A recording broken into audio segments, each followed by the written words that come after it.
우리는 지난주에 비시디아 안디옥에서 1차 전도 여행을 하면서 복음을 전한 바울과 사도 바울의 이야기를, 바울과 바나바의 이야기를 우리는 살펴보았습니다. 비시디아 안디옥에서 복음을 들었던 많은 사람들이 주님 앞에 돌아오게 되고, 물론 돌아온 사람도 있지만 말씀이 조금 희한하기에 그 말씀을 따라 듣기 위해서 찾아온 사람도 있지요. 그들에게 바울은 이야기합니다. 너희는 은혜 안에 머무르라고 이야기를 하죠. 그가 43절의 이야기입니다. 43절 말씀을 한 번 더 읽어봅니다. 시작. 세상의 복음이 끝나거늘 유대인과 유대인을 이끌어 정반한 사람들이 많이 바울과 바나바를 따르니 두서와 고로 말하고 항상 하나님의 은혜 가운데 있으라. 은혜 가운데 거하라고 하는 의미는 구원의 말씀을 듣게 하신 것도 은혜, 그리고 들은 말씀을 깨달게 하신 것도 은혜, 깨닫게 하셔서 믿게 하신 것도 은혜입니다. 또 구원의 말씀을 통해 내가 죽음에서 살아나 부활의 소망을 갖게 된 것도 은혜라는 거죠. 그럼 우리가 은혜를 생각할 때 여러분들이 오늘 이 자리에 와서 예배를 드리는 것도 은혜입니다. 저와 여러분들이 예수님의 이름을 알고 그래도 구원을 받겠다고 주님을 찾아 나오게 된 것도 은혜입니다. 그리고 오늘 이 설교를 듣고 또 깨달아지는 것도 은혜이고, 그것을 깨달아 우리의 삶에서 적용하도록 하는 것도 은혜입니다. 왜냐하면 같은 말씀을 들어도 깨닫지 못하는 사람이 있지만 내가 그 가운데 깨닫는 자가 되어졌다면, 또 복음이 전파되어져도 그 복음을 듣고 믿는 사람이 있지만 복음을 듣고 믿지 않는 사람이 있는데, 우리는 믿음의 반열에 그리고 깨닫는 반열에 있다는 거, 저와 여러분들에게 은혜의 자리지요. 여러분, 어제 큰 사건이 일어난 거 아시죠? 가슴을 찢는 사건입니다.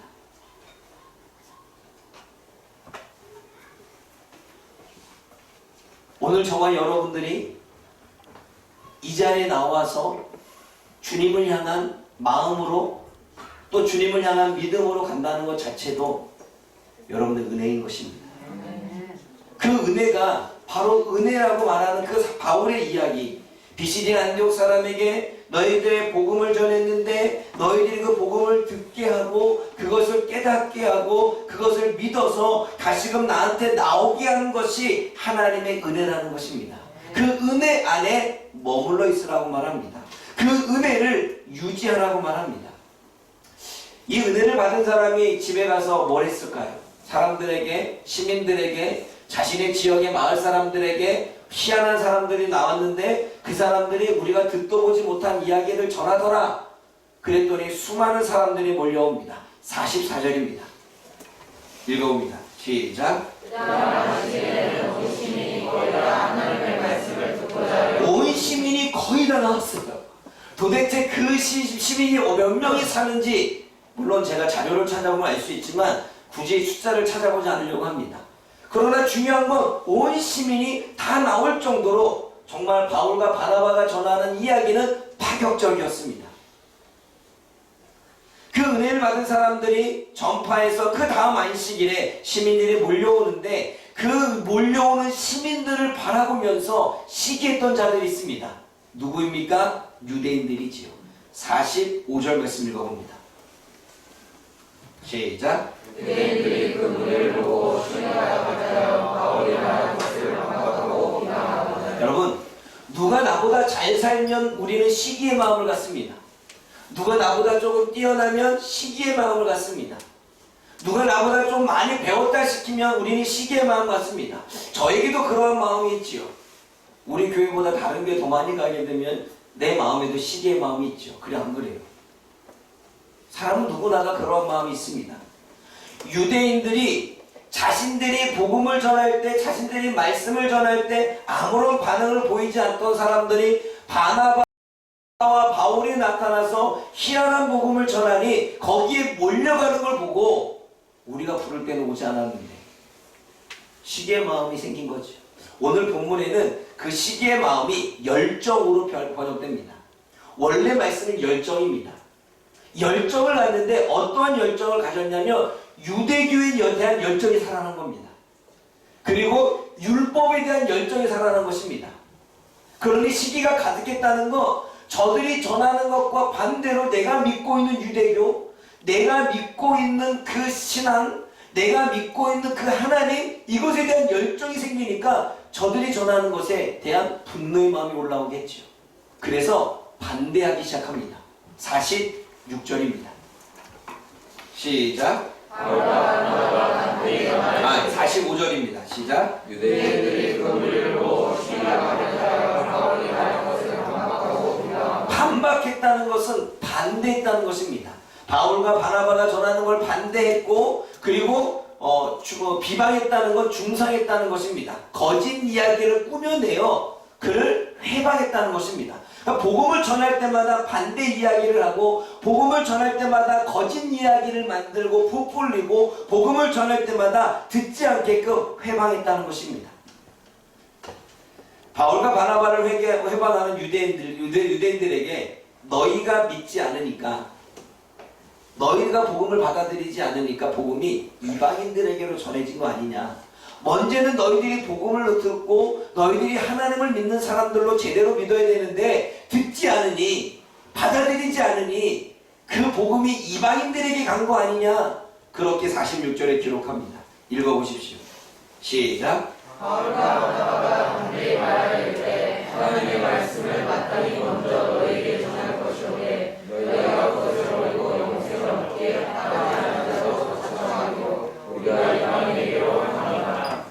뭐라고 이야기합니까? 먼저는 복음을 너희에게 드려야 되는데 너희들이 버리기로 자초했기 때문에 이제는 이방인들에게 갔다라고 이야기를 하고 있습니다. 그리고 난 다음에 유대인들은 그냥 있지 않습니다. 인맥을 이용합니다. 인맥을 이용해서 결국 바울과 바나바를 그 지역 비시디아 안디옥에서 쫓아내지요. 그리고 비시디아 안디옥에서 쫓겨난 바울과 바나바는 이고니오로 갑니다. 여러분 50절 말씀 읽어봅니다.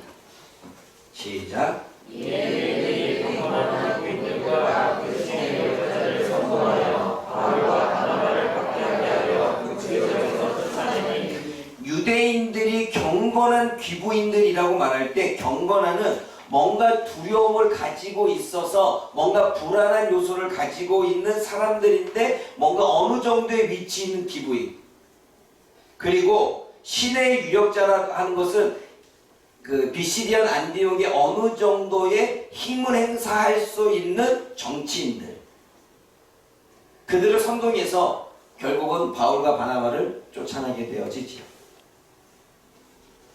사랑하는 여러분, 오늘 저와 여러분들은 유대인들은 바울과 바나바가 전하는 말씀을 듣지 않았고, 듣지 않았을 뿐만 아니라 적극적으로 반대했고 거짓 소문을 퍼뜨려 방해했는 것을 보게 되어집니다.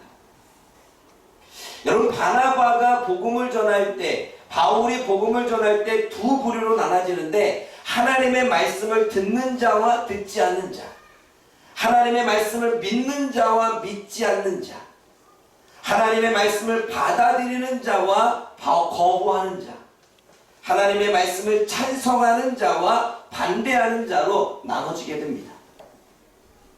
그래서 찬성하고 받아들인 자들은 다음날 안식일에도 몰려갔고, 그것을 반대하는 자들은 시기하고 결국은 거부해서 그 지역에서 인맥을 이용해 쫓아내게 되는 거지요. 저는 이 받아들이다라고 하는 부분으로 오늘 영접이라고 하는 말씀을 전하고자 합니다. 여러분, 국어사전에 영접이라고 말할 때에는 손님을 맞이해서 접대하는 걸 영접이라고 말합니다. 그러니까 음식 접대로만 우리가 생각하는데, 우리가 다른 사람이 회의에 초청했고 회의에 초청한 사람과 대면해서 이야기한 것도 영접입니다. 그냥 안 그래요? 꼭 음식이 없더라도 음식을 대접하는 것도 영접이지만, 가정에서 대접하는 것도 영접이지만, 회사에 뭔가 회의 가운데 그 사람을 초청해서 그 사람과 만남을 가져서 대면하는 것도 우리는 접대이고 영접이지요. 손님 접대하기를 좋아했던 사람들이 유대인들입니다. 지금도 유대인들의 문화권과 전통에서는 나그네들과 고아들과 과부들을 돌봐야 됩니다. 그래서 많은 사람들에게 도와주는 것은 이들에게 전통인데 손님 대접하기를 좋아하는 유대인들이 바울과 바나바를 대접하지 않습니다. 영접하지 않습니다. 영접하지 않는 이유는 그들의 시기와 분노 때문이라고 말하죠. 근데 성경에서 영접하다는 것은 여러분 요한복음 1장 12절에 우리 한번 찾아볼까요? 그러면 성경 말씀에서 영접을 뭐라고 이야기하고 있는가? 요한복음 1장 12절입니다.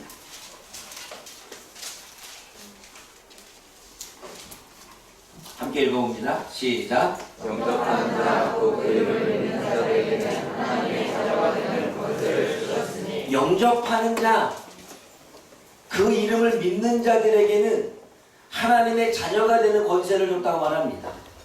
예수님을 영접하는 자, 예수님의 말씀을 영접하는 자, 그분에 관련된 복음을 영접하는 자는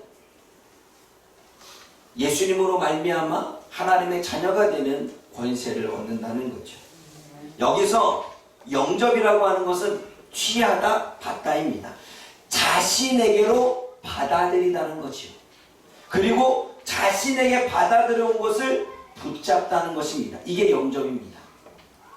나에게 들어온 말씀을, 내가 지금 귓가에 들려온 말씀을 받아들이는 것입니다. 받아들여서 나가지 않도록 붙잡는 것입니다. 이게 영접이라는 거죠. 또 유대인들은 바울과 바나바가 전하는 말씀을 받아들이지 않았고 또 그들이 전하는 예수님을 영접하지 않았습니다. 그러니 거부했고 쫓아냈겠지. 요한계시록 3장 20절에 보게 되면 영접이라고 하는 단어가 정확하게 영접이라고 하는 단어로 나오진 않지만 영접의 의미를 이야기합니다. 요한계시록 3장 20절을 찾아봅니다.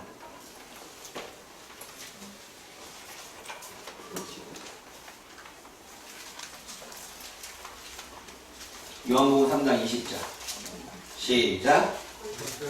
못 찾았어요? 요한복음 맨 뒤에 있죠? 3장 20절 시작. 울저라 내가 방에 서서 들으니 누구든지 내 음성을 듣고 문을 열면 내가 그에게 들어가 구하도록 먹고 누구든지 음성을 듣고 소리를 듣고 말씀을 듣고 마음의 문을 열면, 마음의 문을 열 수 있도록 방해하는 것들을 제거하면, 마음의 문이 자물쇠로 잠겨져 있으면 열쇠로 열어서 자물쇠를 풀어서 연다면 내가, 예수님이 그에게로 들어가고 그와 함께 살 것이고 그도 나와 함께 살고 함께 먹고 함께 지낼 거라는 것입니다. 이게 영접입니다. 하나님의 말씀을 영접한 그 사람 안에 거하여 함께하고 예수님을 영접한 그 사람 안에 거하며 함께한다는 이야기지요. 이 시점에서 저와 여러분들은 영접이라고 하는 것은 무언가를 내 안에 받아들이는 거고 받아들이기 위해서는 무언가를 제거해야 되는데 그것을 우리가 염두에 두고 우리가 예수님에 대해 생각해 봅시다. 여러분, 유대인들에게 예수님은 누구일까요? 유대인들에게 예수님은 유일신 하나님을 도전하는 이단의 괴수입니다. 유대인들에게 예수님은 모세의 율법을 반대하고 진리의 말씀을 왜곡시키는 자입니다. 유대인들에게 예수님은 사람들을 현혹하고 그리고 사람들을 선동해서 이상한 교리를 전파하는 자입니다. 또 자신이 하나님의 아들이라고 이야기하는 정말 입에 담지도 못할 신성 모독자가 예수님입니다. 당시 예수님에 대해 유대인들은 이렇게 가르쳤습니다. 그럼 보세요.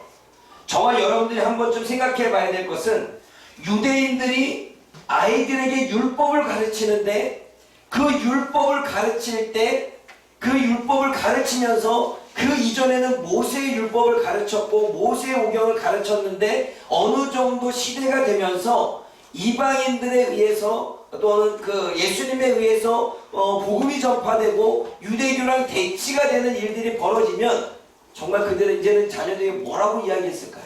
야, 너희들이 그들이 전하고 있는 예수, 유일신 하나님을 부인하는 이단자들이야. 너희들이 지금 알고 있는, 듣고 있는 그 예수에 대한 것은 우리가 지금 외우고 있고 암송하고 있고 배우고 있는 모세의 율법을 이상하게 해석하는, 왜곡시키는 그러한 무리들이야. 사람들을 현혹하고 사람들을 선동해서 정말 우리랑 반대되는 이상한 교리를 전하는 그러한 무리들이야. 예수가 그렇고 그리스도인들이 그래. 그렇게 자녀들에게 가르치지 않았을까요? 그 자녀들이 그 이야기를 들으면서 과연 그리스도 교회에 대해서, 그리스도인들에 대해서, 그리고 바울과 바나바와 같은 믿음의 성도들에 대해서 어떠한 생각을 가졌을까요? 그러니 그들이 복음을 전할 때마다 반대하고 잡아 죽이려고 하고 바울을 쫓아다니면서 회방하지 않았겠습니까? 근데 여러분, 이방인들에게 예수는 누구일까요? 이방인들에게 예수는 나의 병을 치료해주는 사람입니다. 이방인들에게 예수는, 그리고 그리스도인들은 내가 배고플 때 먹을 것을 주고 내가 입을 것이 없을 때 입을 것을 주었던 사람들입니다. 고마운 사람들이지요. 은혜를 베푼 사람들이지요.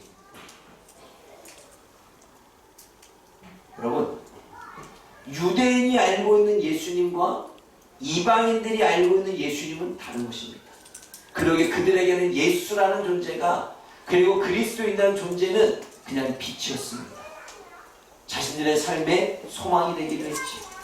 그러면 성경에서는 예수님을 누구라고 말합니까? 요한복음 1장 1절에 예수님은 말씀이라고 말씀하십니다.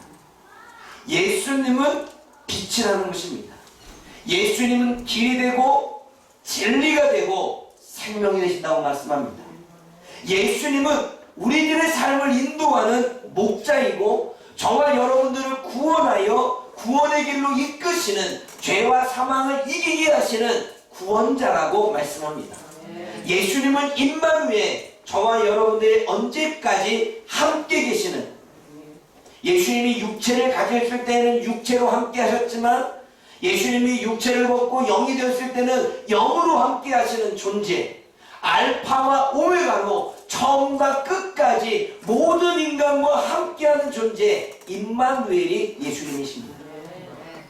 그리고 예수님은 정말 하나님의 아들이십니다. 그런데 유대인들이 생각하는 예수님과 성경에서 말씀하는 예수님의 차이가 있습니다. 그래 안 그래요? 유대인들이 생각하는 예수는 이단이고 성경에서 가르치는 예수는 하나님의 아들. 그러니 지금도 유대인들은 예수님을 믿지 않는 유대인들이 많은 거죠. 유대인들이 예수님을 구원자로 받아들이지 않고 영접하지 못하는 이유는 가치관의 차이입니다. 유일신 하나님을 믿는데 어떻게 삼위일체를 믿겠느냐?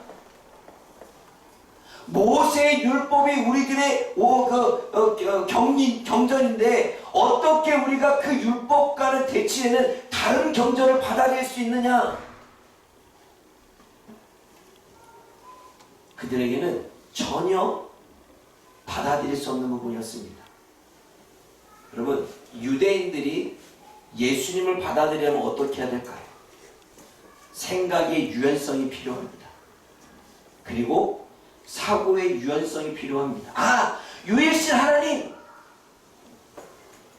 모세의 율법, 이 안에 틀 안에만 갇혀 있는 게 아니라 예수님이 메시아일 수도 있겠네. 베들레헴에 탄생했다라고 하는 이 메시아 예언이 예수가 탄생했을 때 베들레헴, 그래도 예수님이 우리가 생각하고 있는 메시아일 수도 있겠네. 그렇게 생각과 사고의 유연성을 가진 랍비들, 즉 유대인들을 가르치는 선생들 중에 그것을 깨닫고 회심한 코헨이라고 하는 사람이 대학교를 차렸습니다. 그게 코헨 대학교지. 그래서 그는 코헨 대학교에서 목회자를 양성하는데 그 목회자를 양성할 때 하나님의 말씀, 여러분 제사장이니까 랍비니까 얼마나 유대 성경을 잘 알겠습니까? 그 성경을 하나님의 관점에서 그리고 주님의 복음의 관점에서 풀어서 하나님의 의도를 찾아서 가르치고 있습니다. 그 사람은 생각의 유연성, 사고의 유연성, 생각과 사고를 조금 부드럽게 만들었으니 메시아가 예수의 가능성을 받아들인 거죠. 사랑하는 여러분, 저와 여러분들이 오늘 말씀을 통해 우리가 생각해 봐야 될 것은 저와 여러분들이 얼마나 사고의 유연성을 가지고 있습니까? 얼마나 생각의 유연성을 가지고 있습니까? 고정관념은 생각이 굳어져 있다는 것입니다.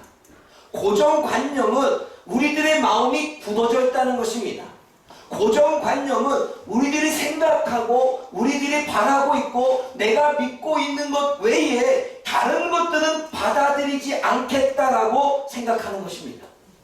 그래서 우리는 내가 아는 것 이상으로는 받아들이지 않고 내가 학습된 것만 받아들이며 그것만 믿습니다. 여러분, 하나님의 말씀을 받아들이고 있습니까? 못 받아들이고 있습니까? 여러분들은 예수님을 구원자로 받아들이십니까? 구원자로 받아들이지 못하고 있습니까? 하나님의 말씀과 예수님을 구원자로 받아들이지 못하는 이유를 제가 한번 생각해 봤습니다. 이 시대에 복음을 증거하는데 그 복음이 지금 이전보다 더 들어가지 않고 복음을 증거하는데 많은 사람들이 받아들이지 않고 우리가 목양 놀이터를 하는데 첫 번째 하는 말씀이 교회에서 합니까? 교회에서 하면 보내지 않습니다. 도대체 그들의 생각 속에는 그들의 마음에는 교회가 어떠한 이미지로 남아있고 교회에 대한 어떠한 가치관이 있기에 그들로 하여금 그냥 놀자는 이야기인데 그 노는 것조차도 보내지 못할까요? 몇 가지를 살펴봤는데 의심입니다. 신이란 존재는 보이지 않기에 믿어지지 않는다는 굳어진 생각.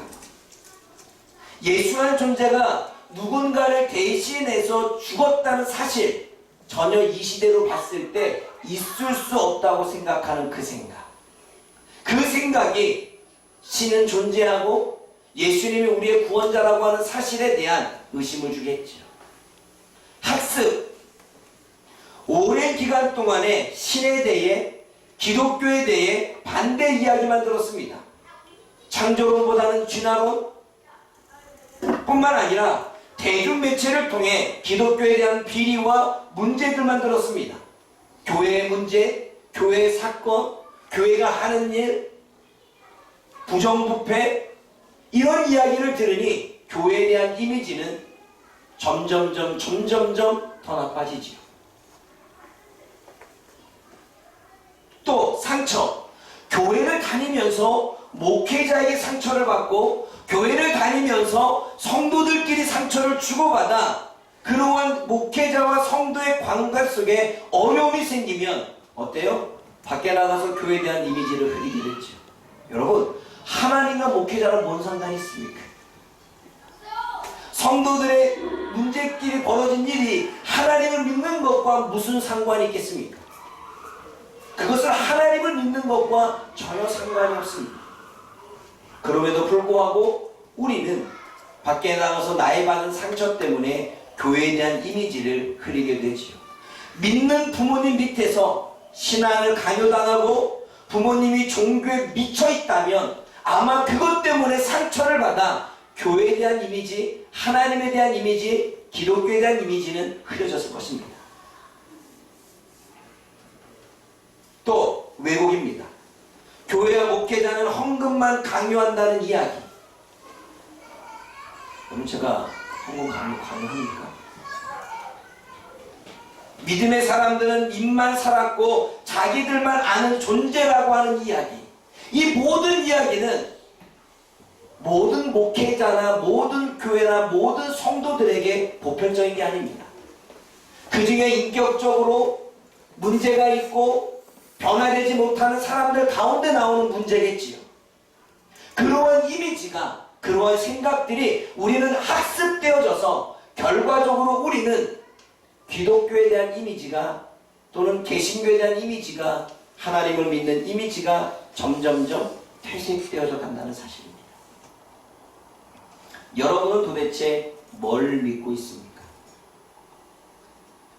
저와 여러분들은 내가 알고 있는 것만, 내가 믿고 있는 것만 받아들이려고 하고, 내가 모르는 것은, 내가 알지 못하는 것은 전혀 받아들이지 않으려고 하는 고정관념, 굳어진 생각과 굳어진 마음으로 진리를 거부하고 있지는 않습니까?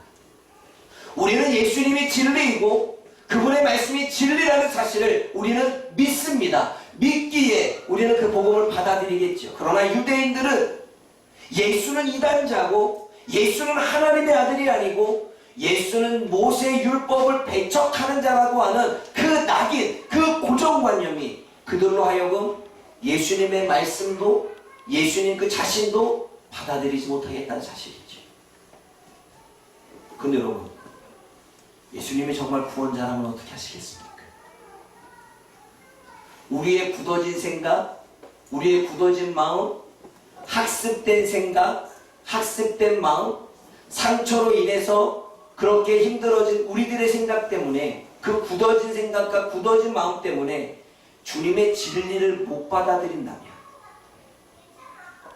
오늘도 정말 진리가 있음에도 불구하고 나의 고정관념 때문에 주님의 말씀의 진리를 왜곡하고 거부한다면 그 책임은 누가 지겠습니까? 영상 2개를 보십니다. 들어주십시오. 이론상으로만 존재했던 신의 입자 힉스의 존재가 결국 확인됐습니다. 영국의 힉스 교수를 비롯한 연구 그룹이 다음 주 발표되는 올해 노벨 물리학상 수상이 유력할 것으로 보입니다. 이동은 기자가 보도합니다. 지난 2010년 유럽 원자핵 공동연구소 썬은 신의 입자라 불리는 힉스를 찾는 시험에 돌입했습니다. 그리고 3년 반 만에 힉스 입자로 추정되는 입자를 발견했고 8개월의 연구 끝에 결국 힉스 입자라는 결론을 내렸습니다. 이후 후속 연구에 참여한 여러 그룹 가운데 일본 과학자들이 힉스 입자의 존재를 다시 한번 확인했습니다. 질량이 양성자의 134배에 달한다는 구체적인 정보도 내놨습니다. 힉스 입자는 1964년 영국의 이론 물리학자 피터 힉스 교수가 존재를 예언한 가상의 입자입니다. 우주의 시작인 빅뱅 당시 만들어진 16개의 입자는 서로가 모이고 만나 모든 물질을 만들어냅니다. 하지만 질량이 없는 16개의 솔입자가 물질을 만들 수는 없기 때문에 힉스 교수는 어떤 입자가 다른 입자에 질량을 부여하고 자신은 사라진 것이란 이론을 세운 겁니다. 이 같은 예견이 사실이 되면서 힉스 교수를 비롯한 연구팀의 입지도 확고해졌습니다. 올해 노벨 물리학상의 가장 유력한 후보라는데 이견이 없을 정도입니다.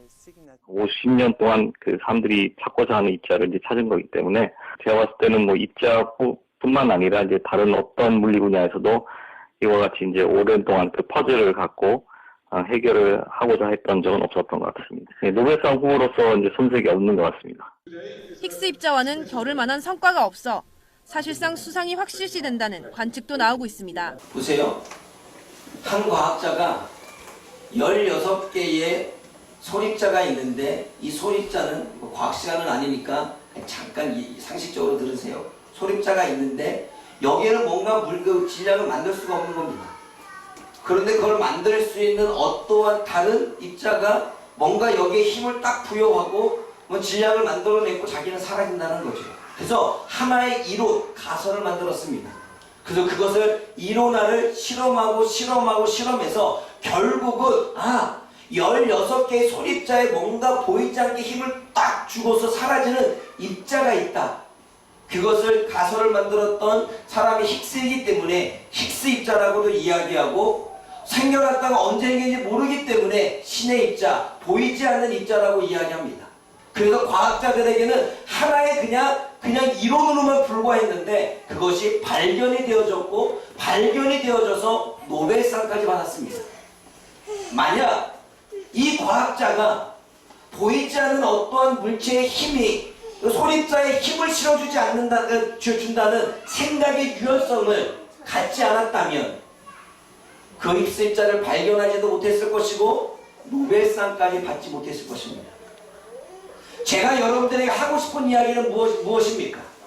우리의 굳어진 생각이 하나님의 말씀을 받아들이지 못하게 하고, 우리의 굳어진 사고가 예수 그리스도가 구원자라는 사실을 거부하게 만난다면 그 손해는 누가 갖겠습니까? 하나를 더 보겠습니다.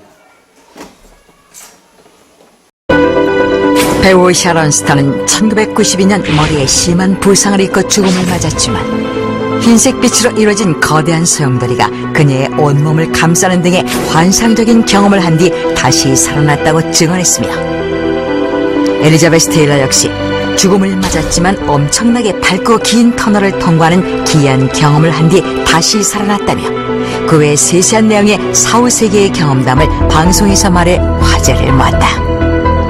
그리고 실제로 4, 5세기를 경험했다는 일반인도 1992년부터 1997년까지 5년간 미국에서만 무려 1,500만 명, 이는 미국 인구의 5%에 해당하는 놀라운 사람들이라는 통계가 발표되었다. 이렇듯 흔히 4, 5세기를 체험했다고 말하는 현상을 의학계에서는 의학적으로 죽었다는 판정을 받은 사람이 다시 살아나는 과정에서 겪게 되는 현상이라 하여 공식 명칭으로는 임사체험, 즉 Near Death Experience의 약자인 NDE라고 지칭한다. 그렇다면 NDE, 즉 임사체험은 정말 가능한 일일까? 1998년 So near death experience is possible.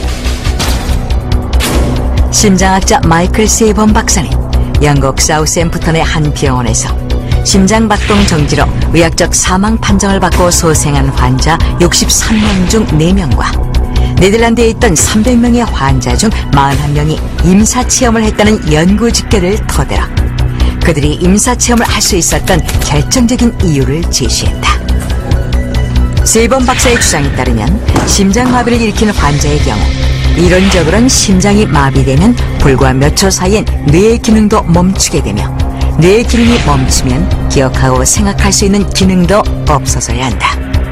그런데 뇌가 멎은 후에도 임사체험을 한 경험자들이 있다는 것은 뇌의 기능이 멈춘 후에도 인간의 영혼은 사라지지 않았다는 것이라고 세이번 박사는 주장한 것이다.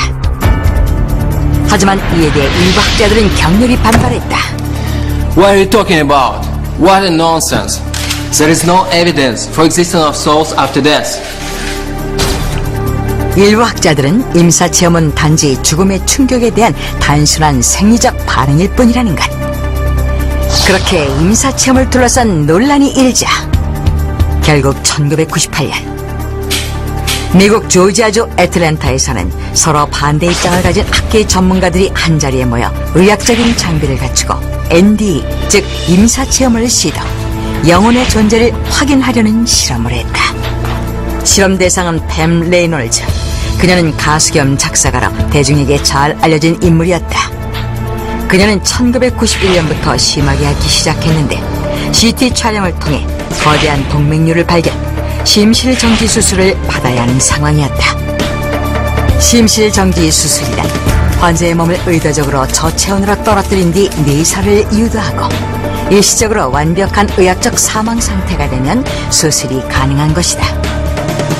팸 레놀즈는 바로 이러한 수술 과정을 거쳐야 했고, 양측으로 나뉜 학계 사람들은 팸 레놀즈를 통해 의사 이후 그녀가 임사체험을 하는지의 여부를 확인하고자 했다.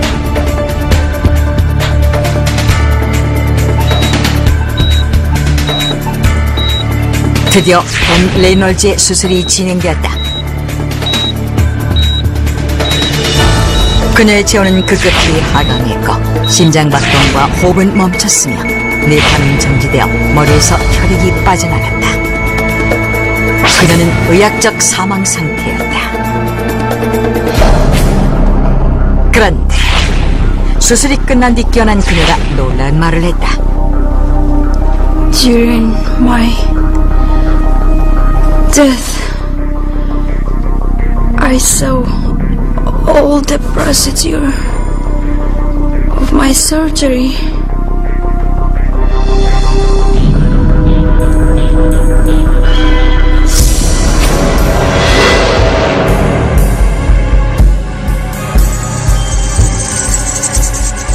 팸 레이놀즈는 의사가 왜 과연 더불어 자신의 두개골을 절개하는 것은 물론 수술의 전 과정과 당시 의료진의 배치를 포함한 수술실 전경을 지켜보았다는 것이다.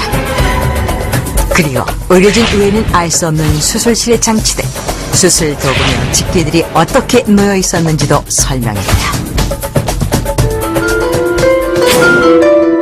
이 말을 믿지 못한 실험 참가학자들은 서둘러 수술실의 모습이 담긴 비디오 화면과 비교해보았고 그녀의 설명은 정확히 사실과 일치한다는 것을 확인했다. 여러분, 제가 영상을 보여준 이유는 뭘까요? 이것은 학계에 아직 의학계에 논란이 있지요. 이거를 받아들이느냐 받아들이지 않느냐, 우리는 받아들이자 받아들이지 말자. 저는 여러분들에게 그 얘기를 하고 싶은 게 아닙니다. 실질적으로 의학계에서도 뭘 얘기하냐면 의학적으로도 설명할 수 없는 현상들이 일어나고 인간의 영의 존재함을 믿는 의학자들이 있다는 거죠. 직접 실험을 결과를 했고 실험 결과를 통해서 그 사람이 의학적으로 죽은 상태인데도 다 지켜보고 있었다는 사실을 뭘로 이야기하겠습니까? 사랑하는 여러분, 제가 오늘 과학자와 의학자의 이야기를 들어서 여러분들에게 영상을 보여준 이유는 우리는 우리들의 굳어진 생각과 굳어진 마음이 그리고 내가 알고 있는 생각과 내가 경험한 부분만이 진리라고 생각해서 거기서 사고를 넓히지 못하고 받아들이려지 않고 무조건 거부한다면 우리는 의심되고 그리고 학습되고 그리고 상처받아 왜곡된 이야기로 인해 우리들의 생각을 굳어지게 하고 닫아버린다면 진리를 잃을 줄 어떻게 합니까? 아니, 진리만 잃게 됩니까? 정말 우리가 구원받지 못하면 어떻게 되겠습니까? 저는 과학과 의학에 대한 이야기를 믿자 이 얘기가 아니라 이들은 모두가 생각의 유연성을 가지고 있고 사고의 유연성을 가지고 있어서 내가 무조건 거부하는 것이 아니라 그러면 한 번쯤 열어놓고 고민해보자는 것입니다. 그리고 그 고민이 힉스 입자를 발견하고 그 고민이 실험을 통해 사람의 영혼이 존재하고 있는 희한한 일을 결과를 통해서 보여주고 있는 거죠. 여러분, 성경에 히브리서 11장 1절에 이렇게 나옵니다. 성경에서 믿음은 바라는 것들의 실상이고 보지 못하는 것들의 증거라고 말합니다. 이 말씀이 무엇이냐면 우리가 믿을 때 보인다는 것입니다. 우리가 믿을 때 알게 된다는 것입니다. 우리가 믿을 때 그것이 실상으로 나타난다는 것입니다.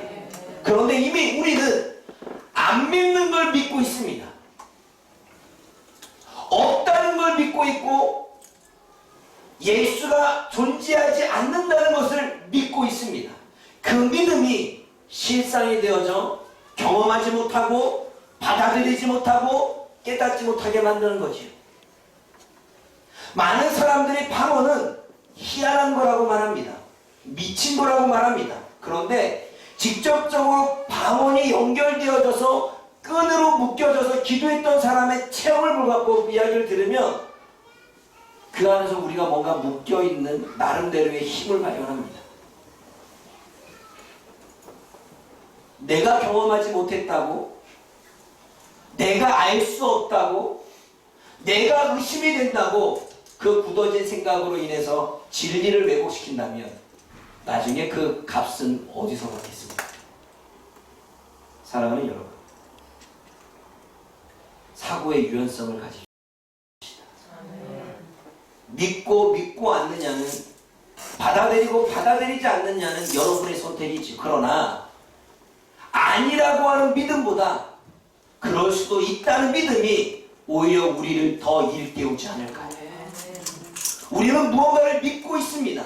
내 생각을 믿든 말씀을 믿든 내 힘을 믿든 말씀을 믿든 우리는 무언가를 믿고 있습니다. 주먹을 믿는 사람은 자기 자신을 믿는 거죠.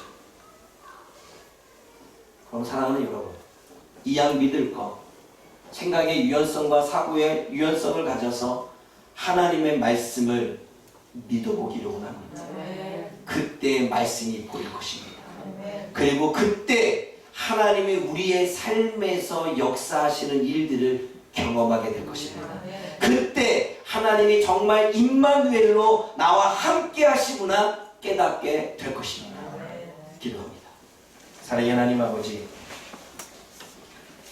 바울과 바나바가 이고니온에서 말씀을 전했지만 많은 유대인들은 굳어진 생각, 굳어진 마음으로 예수 그리스도의 말씀과 복음을 받아들이지 않은 채 거부하고 반대하고 방해하는 것을 보게 되어집니다. 하나님, 우리가 무언가를 우리 안에서 경험하고 깨닫기 위해서는 때로는 우리의 믿음이 얼마나 중요한지를 하나님 알게 하여 주옵소서. 예수 그리스도의 말씀과 그 예수 그리스도를 우리들에게 받아들이는 것은 우리가 문을 열 때인데 그 방해하는 요소를 제거할 때 하나님 우리는 그분을 받아들일 수 있다고 말합니다. 우리의 굳어진 생각이, 우리의 굳어진 마음이, 사고의 유연성을 갖지 못하는 우리들의 모든 삶이 그렇게 방해해서 예수 그리스도를 믿거나 받아들이지 못하게 살고 있지는 않습니까? 하나님, 오늘도 주님의 진리의 말씀은 진리고 이것은 사실이기에 이 말씀을 무조건 거부하기보다는 생각과 사고의 유연성을 가져 정말 우리의 삶 가운데서도 어떻게 이 말씀이 진리로 나타나고 있는지를 직접 경험해보고 깨달아가는 우리 귀한 성도들이 되어질 수 있도록 하나님 도와주옵소서. 그러나 우리의 생각의 유연성과 이 모든 것들을 영접하고 받아들이게 하는 것조차 성령님의 도움이 필요합니다. 성령님이 도와주지 않으면 우리는 마음조차 열 수 없고, 성령님이 도와주지 아니하면 굳어진 생각과 사고조차 유연성을 갖기가 힘들기에 하나님, 우리가 이 모든 것들을 부드러운 마음으로 가질 수 있도록 성령 하나님 도와주옵소서. 예수님의 이름으로 기도드립니다. 아멘.